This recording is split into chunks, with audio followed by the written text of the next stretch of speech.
Hello, je fais une toute petite vidéo, après je vais accélérer là ici le prix, hein, et je vous mettrai ça une fois que ça sera terminé, je ne sais pas où ça va aller, mais je faisais une réponse à un élève de l'école, et je pense que ça va vous intéresser, Chaos qui a pris un trade, qui a donc pris un long, et c'est vrai que ça pouvait tout à fait s'envisager, hein. Il était là plus sur une continuation, et voilà ce qui s'est passé à 10 heures, à 4 heures, heure de New York. Donc, faut pas oublier qu'il y a une macro à cet endroit-là. Et il y a une règle quand même dont je vous ai peut-être pas parlé jusqu'à présent, et je pense que je mettrai ça dans les fondamentaux, c'est le midnight, le prix de minuit, qui est une variable essentielle.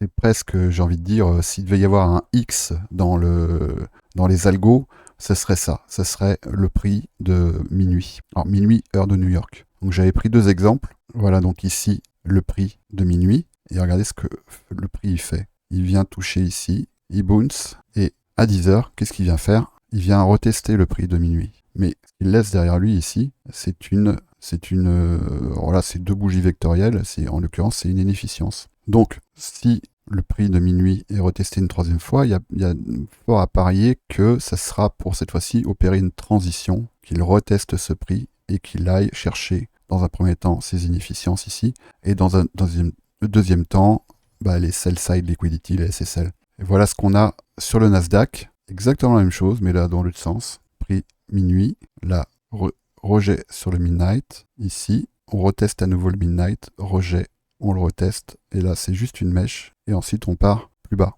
Donc ça, c'est vraiment une variable essentielle. Donc là, j'avais indiqué ici deux règles que vous pouvez noter. Évidemment, c'est le genre de règle qui a des exceptions, comme toutes les règles. Hein. Mais la règle numéro 1, tu ne laisses pas le midnight derrière toi à proximité lorsque celui-ci n'a pas été retesté. Au-dessus si tu short et en dessous si tu long. Et la règle numéro 2, c'est si le midnight est en chemin de ton trade, des partiels, tu serais bien avisé de prendre à son croisement. Alors, soit des partiels, soit éventuellement tu ramènes ton stop, tu protèges ta position parce que le prix à minuit, regardez ici. Donc là, moi, je suis plutôt parti sur le biais, l'hypothèse que le troisième retest sera celui, vu ce que le prix a dégagé ici comme inefficience, sera celui à partir duquel on va opérer une transition, c'est-à-dire que je voulais jouer un peu à Madame Irma. Moi, je serais pas du tout étonné que ici, le prix, il vienne faire ça, qu'il vienne retester ici cette inefficience, qu'ensuite il vienne retester le midnight, et qu'après, à minima, ils viennent ici tag l'Asia low, et après, on verra, ça va dépendre à quel moment ça va arriver. Il est, à mon avis, probable, pas obligatoire, mais probable qu'on vienne taguer dans ce cas-là le low du 20 août, donc d'hier, le low daily. Et à partir d'ici, moi, j'aurais plutôt un biais haussier. Pas oublier non plus d'où on vient. Voilà, ici, un CISD, un Change of State of Delivery, retesté plusieurs fois. Donc, moi, je serais plutôt engagé sur un retest ici de ce low daily, et probablement à la New York. Moi, je pense qu'on va aller faire du travail en haut. Mais évidemment, on va pas laisser ça. Le prix ne va pas laisser ça derrière lui. Donc, je vais faire comme j'ai fait la dernière fois, c'est que je vais laisser le prix faire son job. Ça pourrait ne pas être très long. Et si je vois que ça prend un peu de temps, je vais laisser l'écran capturer ce qu'il a capturé, puis je le mettrai en accéléré pour pas que ce soit trop chiant à observer. Et puis des petits commentaires, ça peut éventuellement vous être utile. Donc voilà, là ce qui s'est passé, on est venu retester ici la première inefficience. Alors je vais passer en 1 minute. Et donc le minuit, grâce à l'indicateur de Viniz, il est là. Hein, on voit bien. J'ai pas ici vraiment d'intérêt à passer en 1 minute. Même en 2 minutes, en fait, le 5 minutes a priori ici me suffit, parce que c'est la dynamique dans laquelle je m'inscris. Voilà, c'est ça que je trade en fait. Hein. C'est ici prise de liquidité de l'Asia, de la New York PM du 20 août. En même temps, on reteste ici une inefficience de prix qu'on peut bien observer en 1 heure. Et qu'est-ce qu'on vient retester au tick près? Sa mère, ça c'est un jargon technique de trader, vous inquiétez pas. On vient retester ici le CE, ou le mean threshold, le seuil médian de cette imbalance en H1. Regardez comment c'est précis, c'est presque au tick près. Bon, ça c'est une petite parenthèse. Ça a l'air d'être assez impulsif, d'autant que là, on a une bougie ici, alors qui n'est pas impulsive, mais qui est quand même avec un imbalance. Et là, donc, on a la création ici d'un IFVG à cet endroit-là. Alors, quand on est sur une localisation comme ça, c'est quand même un signal qui est très puissant, parce que là, on vient complètement avaler cette FVG là, de cet order block. On vient complètement l'avaler et on laisse une inefficience derrière avec en chemin ici le Midnight. Alors, ça ne veut pas dire qu'on va le retester, mais en règle générale, c'est assez classique comme dans l'action du prix qu'on opère ce genre de transition. D'autant qu'il ne faut pas oublier que le marché, et ça c'est pas du tout l'apanage de Bitcoin, hein, c'est valable aussi sur les indices, sur le gold, sur le forex, il aime bien faire des inducements, c'est-à-dire des mouvements qui pourraient laisser penser que c'est, selon la théorie de ICT, l'inducement c'est un peu de la manipulation, mais dans le sens psychologique du terme, c'est-à-dire laisser penser aux traders, notamment les retail, que le prix est en train de se retourner. Je ne sais pas du tout si c'est le cas, moi ça ne m'intéresse pas de le savoir, mais en tout cas, lorsqu'on voit comme ça ce qu'on pourrait aussi appeler un Judas Swing, et on en a eu un ici, on voit bien, un Judas Swing, et donc ce qu'on trade, c'est la résultante de ce Judas Swing. C'est voilà, un swing menteur en fait. Donc là, ça c'est flagrant, hein. J'ai parlé dans dernière session de Trading Live, je vous ai parlé des quarterly shifts, et notamment des cycles de 90 minutes. Et regardez ici, alors ça c'est vraiment un truc qu'il faut toujours garder en ligne de mire, notamment lorsqu'on chevauche comme ça les sessions boursières. Donc on va aller jusqu'à 6 heures, donc je vais pouvoir agrandir un petit peu. Je vais passer en 2 minutes pour qu'on le voit bien. Donc on divise une journée en 4. Donc ce sont des quarts de 6 heures. Et ces quarts de 6 heures, on va pouvoir les diviser en 4 également. Donc là, je prends l'outil qui s'appelle zone temporelle de Fibonacci ou Fib Time Extension, je crois, ou Area, je ne sais plus comment ça s'appelle en anglais, peu importe. Voilà, je me cale ici. On est encore sur le premier quart et je vais jusqu'à 6 heures. Voilà. Le premier quart ici, qu'est-ce qu'on a? On a une consolidation. Le deuxième quart, on a une expansion. Le troisième quart, on a une manipulation. Et le quatrième quart, a priori, on a l'air de s'engager vers à nouveau une expansion ou une distribution. A, M, D, X. On a toujours ces séquences-là. De toute façon, sur les quarterly shifts, on aura toujours X, A, M, D ou A, M, D, X. Donc à partir du moment où vous voyez qu'un quart commence par le A, vous pouvez en déduire que le deuxième quart sera de l'ordre d'une manipulation, donc d'un Judas Swing. D, distribution, et X, c'est une variable qui sera soit un reversal, soit une continuation du quart engagé précédemment. Bon, ça j'enlève. Ça, le Fib Time Extension, vous pouvez l'enregistrer. Faites juste 0, 0,25, 0,5, 0,75 et 1. Et comme ça, vous aurez automatiquement, vous délimitez votre zone. Ça peut être une journée, ça peut être une semaine, un mois, ou ça peut être une zone de 6 heures, un quart de journée. Et lorsque vous tracez, vous aurez automatiquement vos délimitations. Et il ne faut pas oublier que souvent les shifts se font sur une fenêtre temporelle qui commençait 10 minutes avant. Ça, c'est comme ça que sont faites les macros, en fait, hein, et 10 minutes après. Donc ici, par exemple, le shift de 4h30, 10h30 heure française, il va se passer entre 4h20 et 4h40. Et là, on voit bien qu'ici, il s'est passé à 4h42. C'est souvent assez précis, hein. Donc là, il est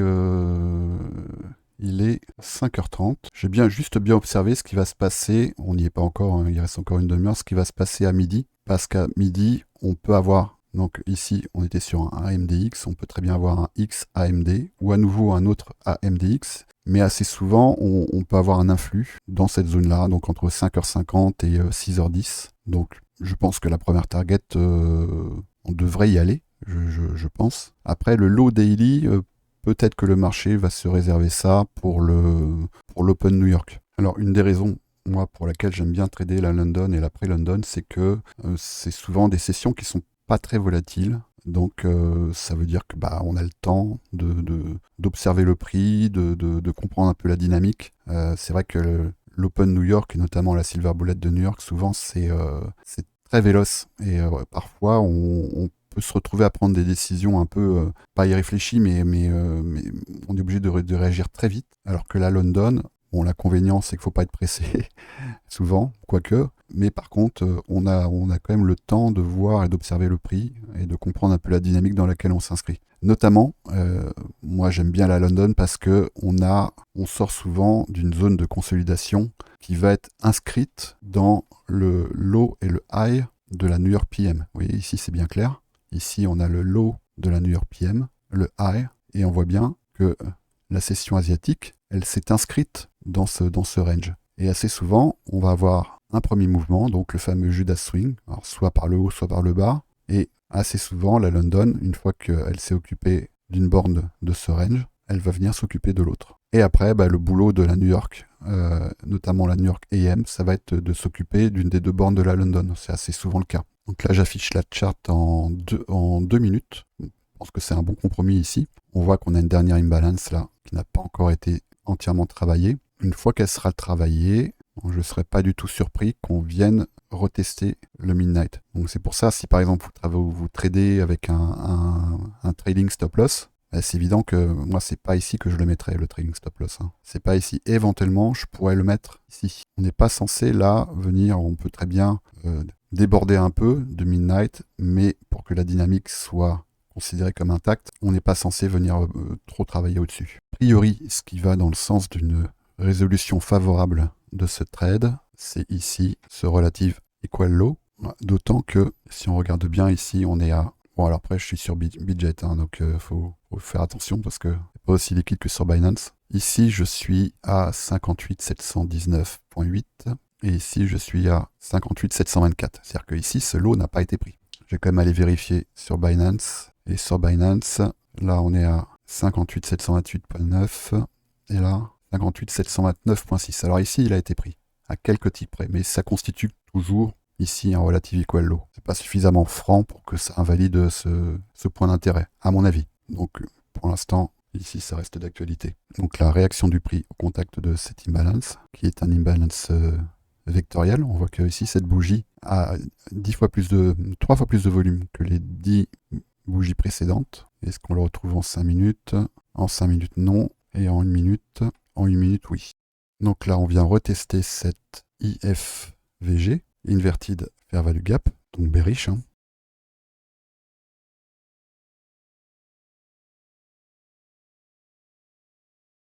Alors ici, second retest, même troisième retest de cette IFVG. On s'approche du midnight. Donc pour l'instant, ça respecte à peu près le plan que je vous avais indiqué tout à l'heure. Et ça pourrait être très bien rentrer dans le cadre d'un modèle que moi j'aime bien trader, c'est le modèle des 3 drives. On voit bien ici 1, 2, 3. Donc là, il est évident que ici, on va observer ce qui va se passer au contact.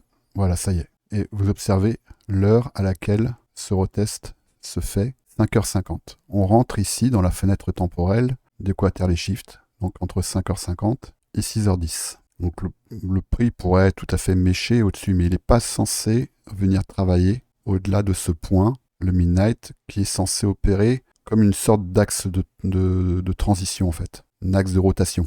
On voit ici résistance, ici, enfin support plutôt, ici support, là on vient clôturer en dessous, et donc ici, moi j'aimerais que ce prix maintenant opère non plus un support mais une résistance. Donc si jamais vous n'avez pas l'indicateur de Viniz, je trouve que c'est idiot, parce que pour le prix, franchement, quand je vois tout ce que ça peut apporter à mon trading, vraiment je vous recommande de l'avoir. Mais si jamais vous ne l'avez pas, je vous recommande, moi, de noter sur votre chart le prix de minuit. Et vous allez voir qu'assez souvent, c'est vraiment bluffant l'action que ce niveau-là, que ce prix-là a sur le comportement du prix. Et juste pour la petite parenthèse, moi je suis dans certains groupes de trading, et lorsqu'on échange sur des niveaux, on ne se donne pas le prix, on se donne le temps. On se dit regarde le minuit, regarde le 9h30, regarde le 4h, regarde, etc.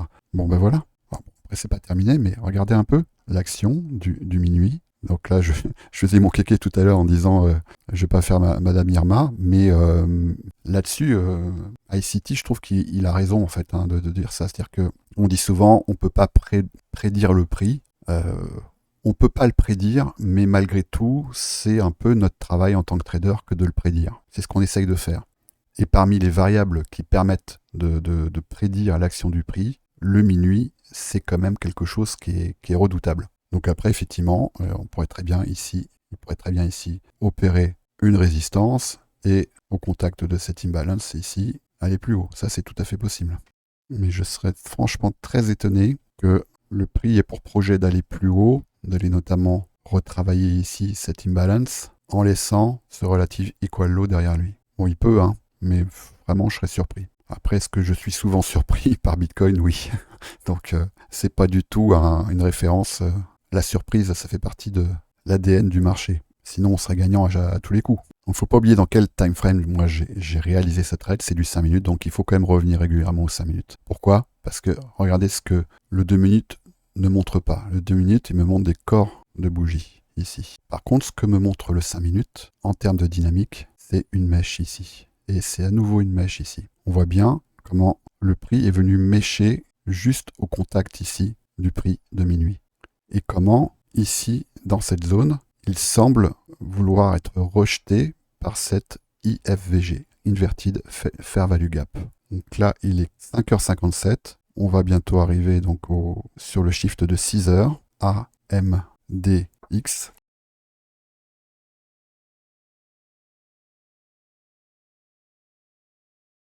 Donc là, je suis obligé de passer en une minute pour voir un peu ce que vient faire le prix. Pourquoi est-ce qu'il vient retravailler ici le midnight? Il se trouve que en une minute, on a un imbalance ici. Le dernier, en l'occurrence, de cet order block. Ce que je regarde également, c'est oublier qu'à 2 heures de l'après-midi, donc ça fait de faire 20 heures pour nous, il y a le FOMC. Donc, j'aimerais pas qu'on rentre ici en disant déjà. Je pense que c'est un peu tôt dans la journée, mais on pourrait très bien rentrer dans une consolidation avant que les algorithmes viennent s'occuper de ces points d'intérêt au nord et au sud. Ça me paraît un peu tôt pour s'engager sur une conso, mais c'est tout à fait dans le domaine du possible. Là, je vois qu'ici, on reteste un breaker block, celui-ci, cette bougie baissière. Là, ici, on a un breaker block en 15 minutes. Donc, on travaille ici cet imbalance, ce fair value gap en l'occurrence. Après, je me méfie du price action passé 6 heures. Parce que là, on va rentrer dans une fenêtre temporelle qui va être de l'ordre de la préparation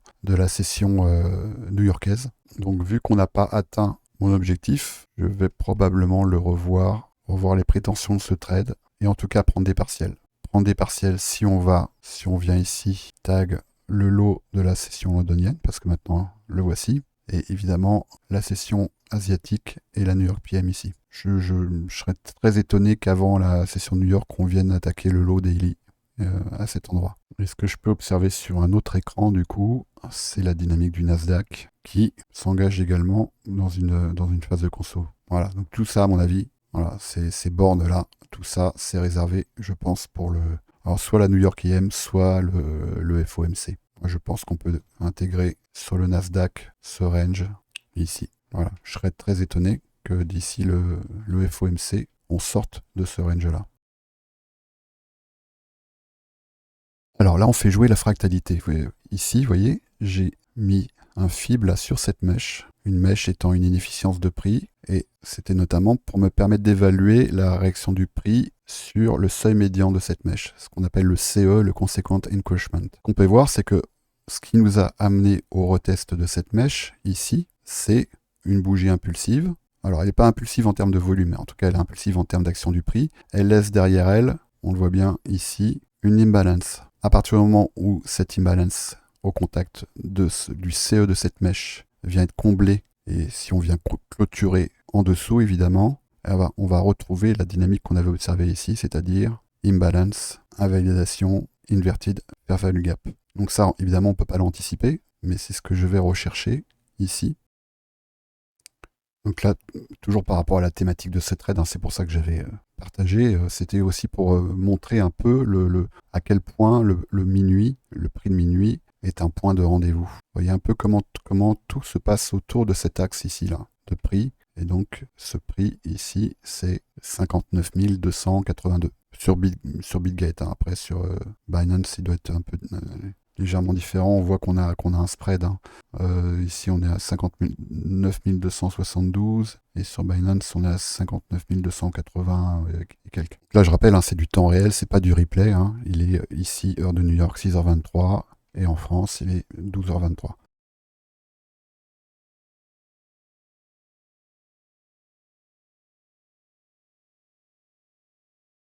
Encore une fois, vu que c'est le thème de cette trade aujourd'hui, regardez en une heure la dynamique. Ici, plat de bougie, prix de minuit, ici une mèche, ici une mèche. On vient travailler en dessous, clôturer. On clôture sous le prix de minuit. Et à présent, voilà en une heure ce qu'on a. On a une bougie Donc une bougie en 1 heure. Et on voit ici que pour l'instant, c'est une mèche.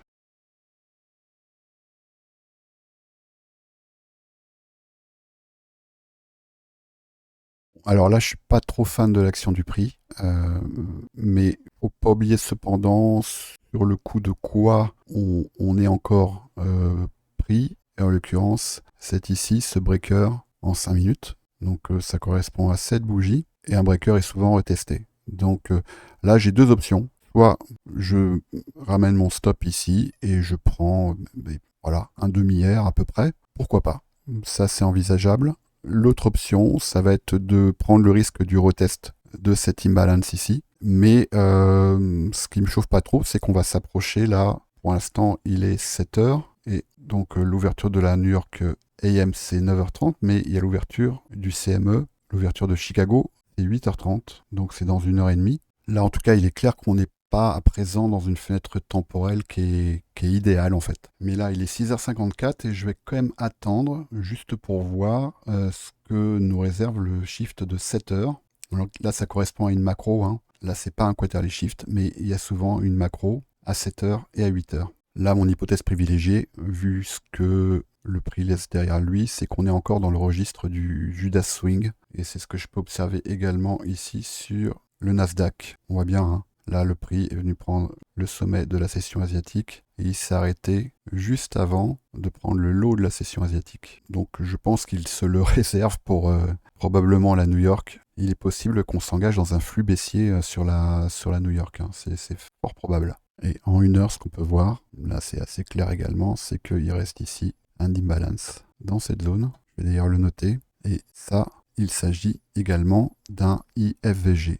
Voilà ici un FVG. Et là, il a été retravaillé, il a été invalidé. Et donc ici, on a un IFVG. Et voilà, on le retrouve ici. Donc on vient de le retester ici à 7 heures, c'est pas forcément déconnant. Donc on a ici un rempart, on a une zone qui est censée opérer une résistance. Et plus haut, on a ce breaker bearish en 5 minutes. Voilà, donc là, on vient le travailler. On a une incursion là dans cette IFVG H1. Et maintenant, ce qu'on va observer, c'est est-ce que cet IFVG remplit son rôle. Il est 7 heures et on peut observer, ça se matérialise ici en 5 minutes par tout petit imbalance ici.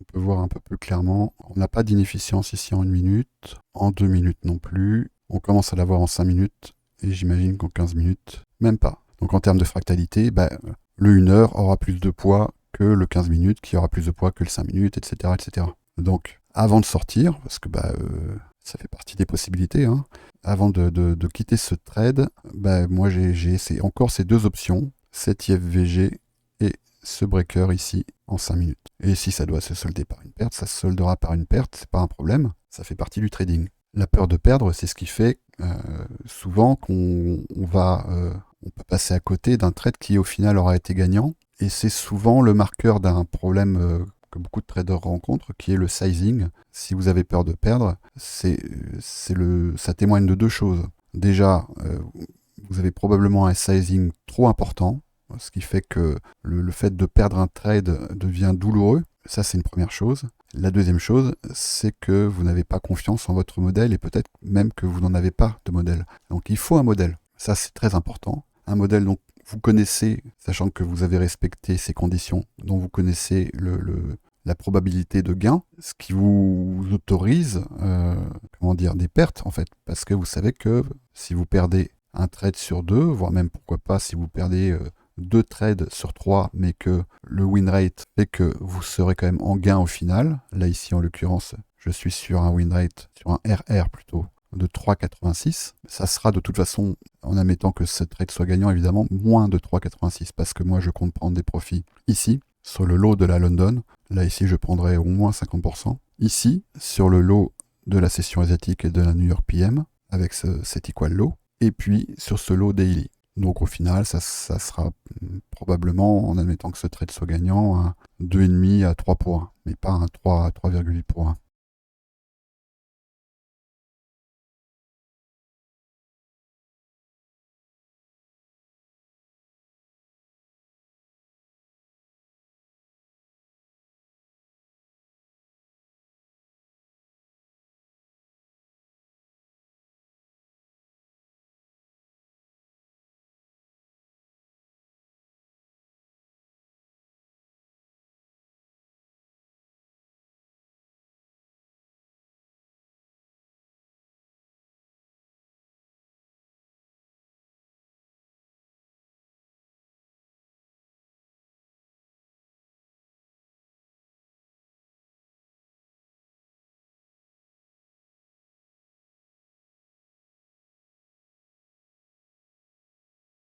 Bon, là, il est 8h30, donc Chicago vient d'ouvrir, et on voit qu'on a un influx haussier, et que là, actuellement, le prix il est en train de venir retester cette FVG 1 heure. Donc, faut pas oublier qu'on est, je rappelle, dans un contexte qui est a priori plutôt haussier. Je pense que ce lot, le lot de la London est toujours d'actualité, voire même pourquoi pas le lot de la session asiatique, et que souvent, ce qui se passe entre 8h30 et 9h30 est assez souvent un mouvement contraire à ce que la New York AM veut développer comme programme, vendeur ou acheteur. Donc là, pour l'instant, ce trade n'est pas invalidé parce que je rappelle que un breaker est amené à être retesté. C'est sûr que là, on n'est pas dans des fenêtres temporelles qui sont idéales. Mais pour l'instant, en tout cas, l'action du prix m'indique toujours, là, avec la présence de ce breaker et cette prise de liquidité,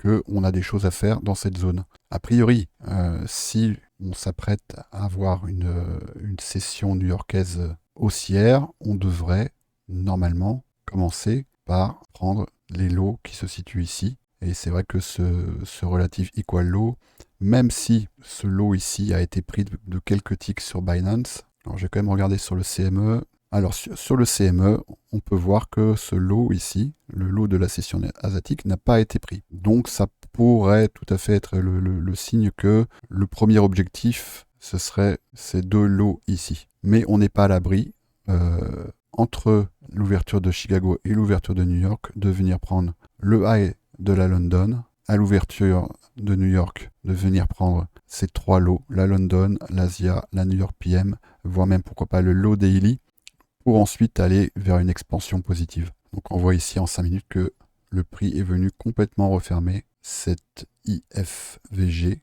Et ce qu'on va pouvoir observer ici en 1 heure, ça va prendre la forme d'une mèche. Voilà, donc là, à moins qu'on revienne tester ce breaker, le breaker qui est un peu plus haut en M5, a priori, le travail est fait ici dans cette zone. Donc on est censé là, à partir de... Il est 14h37, il est 8h37, heure de New York. On n'est pas censé, là maintenant, aller plus haut. Si on va plus haut, c'est d'une part pour invalider ce breaker en M5, ici, travailler cette imbalance, ici, et ensuite, on a le high de la session londonienne et on a encore un travail à faire ici, dans cette zone, ce qui constitue ici également, en 1 heure, une IFVG. On voit ici FVG, et là, hop, le prix a été travaillé dans le sens, donc IFVG. Donc on pourrait très bien venir d'abord, là pendant le 8h30 et 9h30, travailler cette zone, donc bah, évidemment ça va invalider le trade, venir ensuite travailler ce lot daily, voir pourquoi pas celui-là, mais je ne sais pas ce que m'indique la dynamique de prix, auquel cas ça pourrait venir invalider ici ce CISD, hein, ce changement de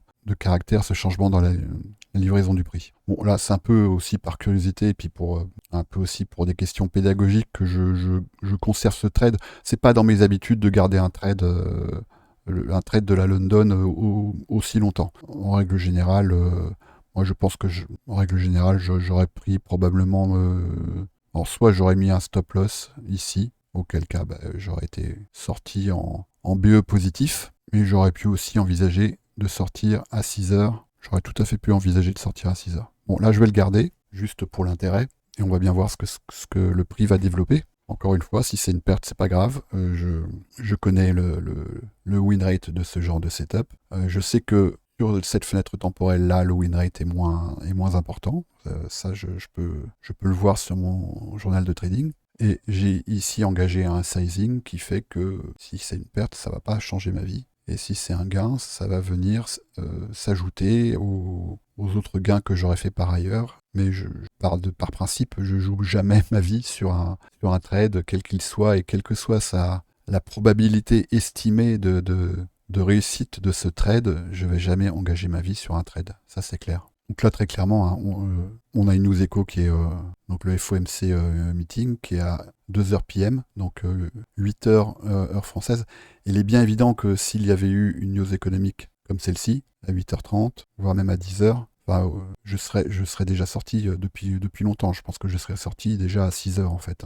Là, si je me permets de garder cette position pour voir, c'est que je sais que je ne vais pas avoir un influx qui, là cette fois-ci, aurait évidemment serait évidemment venu prendre ce lot ici, et probablement ce lot par la même occasion, mais pas forcément dans un sens qui m'arrange. Donc là, franchement, autant tirer à pile ou face pour décider du sens de mon trade.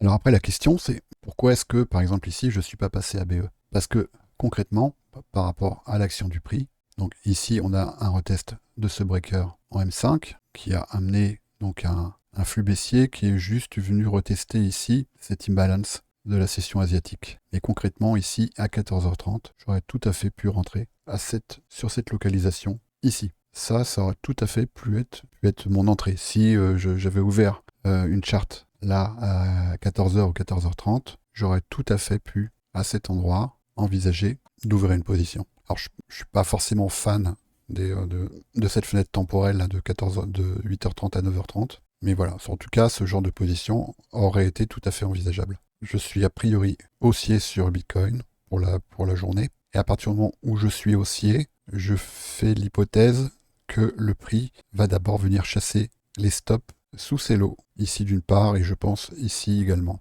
Ici peut-être pas. Et à partir du moment où je pense qu'il va venir chasser ces lots, je fais l'hypothèse que c'est ici que le prix doit être rejeté, mais il faut évidemment pas exclure que le prix vienne d'abord s'occuper de la London, puis du high de la London, puis le low, voire même celui-ci, pour ensuite aller plus haut. Et bien sûr, il ne faut pas non plus écarter l'éventualité que mon biais ne soit pas le bon et que le projet pour la New York AM soit plutôt baissier. Ça, c'est tout à fait envisageable.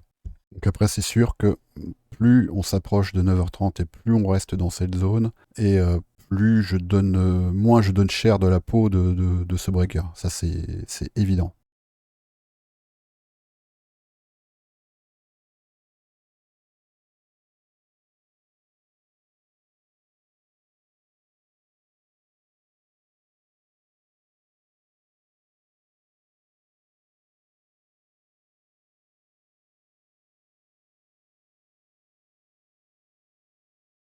Bon ben voilà, il est 15h30, enfin 9h30 heure de New York, et on va très vite être fixé sur l'orientation du marché, sachant que on a souvent un turtle soup à 9h30, entre 9h30 et 10h, et qu'ensuite, 10h, souvent la silver bullet, on a une fenêtre de volatilité qui s'ouvre, donc on va voir comment ça va se passer. Là, l'influx est très clair, hein. On voit que, alors pour l'instant, la bougie n'est pas clôturée, mais que ça a l'air de s'engager sur une bougie vectorielle.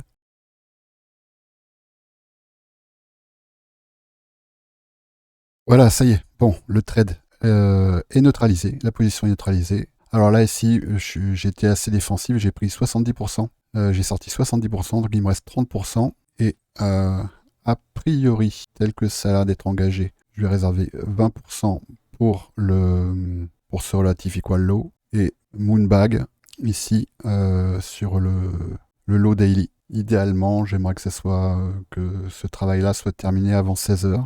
Donc ici, j'ai récupéré 70% de ma position. Mon stop, je le ramène à quasi break-even. Je vais le ramener ici sur le haut de ce swing qui correspond donc à ce breaker block. Voilà, vous voyez que là, il y a les limes qui s'enflamment. Apparemment, ça a l'air de s'engager sur un squeeze, un long squeeze en l'occurrence. Mais tant mieux. En tout cas, les limes, c'est ce qu'ils aiment, donc on va pas leur ôter ce plaisir. Donc mon stop loss, il est ramené ici. Si on y va de toute façon, bah, la position est gagnante quoi qu'il arrive. Donc là maintenant, c'est que du bonheur. 20% ici sur l'Asia et la New York PM, sur ce relative equal low. Allez mon petit, je vais quand même regarder ce qu'on a ici dans cette zone. Alors ici, on a un petit breaker. Donc le prix pourrait tout à fait réagir ici. Oui, il a déjà d'ailleurs réagi hein, ici. On voit là, le prix a réagi au contact de ce breaker bullish cette fois-ci. Donc un breaker, hein, comme ici, il peut être retesté plusieurs fois, sachant que là, quand même, le gros du travail, il est fait. Hein. Le gros du travail, c'était quand même le lot de la London. Je serais quand même très surpris que le prix laisse ce relative equal low derrière lui, très franchement. Mais bon, après, il peut tout à fait nous la faire à l'envers, Bitcoin, hein, c'est dans ses habitudes, hein, il peut très bien nous faire un truc comme ça et comme ça. Faut pas oublier dans quelle dynamique on est, voilà, en une heure. Hein. Donc on peut quand même constater que cet IFVG a fait son travail. Hein, on voit bien là ici. Hein. Tout à fait son travail. Maintenant, ce que je vois là, c'est vrai que ça ressemble quand même beaucoup à une mèche de rejet. Mais à mon avis, c'est à la silver bullet que ça va se déterminer tout ça. Bon, en tout cas, maintenant, j'ai plus de pression, le trade est gagnant. J'ai 70% de ma position qui a été récupérée ici on est sur un combien là? Presque un 2 pour 1. Donc, vu les circonstances, moi je peux tout à fait m'en satisfaire. C'est pas un souci. Alors ici, on vient retester ce breaker bearish. Hein. On s'approche, on est à 4 minutes de la silver bullet. On est ici également sur un IFVG. Hein. On voit ici cette bougie qui est venue prendre cette liquidité intégrée à ce breaker M5. Je pense qu'on a de grandes chances de venir. Voilà, ça y est. Bon, allez, on est sorti. C'est pas grave. Le trade est gagnant. Je serais très étonné que ce breaker ici fasse résistance. Je pense qu'on va aller prendre le high de la London et que on va certainement s'engager ici sur un flux haussier. Donc ce flux haussier, à mon avis, va nous emmener à retester probablement là ce high daily, je pense. On va voir ce qui va arriver là au contact de cet imbalance ici. Bon, bah, c'était un beau trade malgré tout. Il est gagnant, donc je vais pas me plaindre. Bon, bah, j'espère que ça vous aura appris des choses. Et puis bah, moi, je m'en vais essayer de surfer cette session qui, à mon avis, va être intéressante.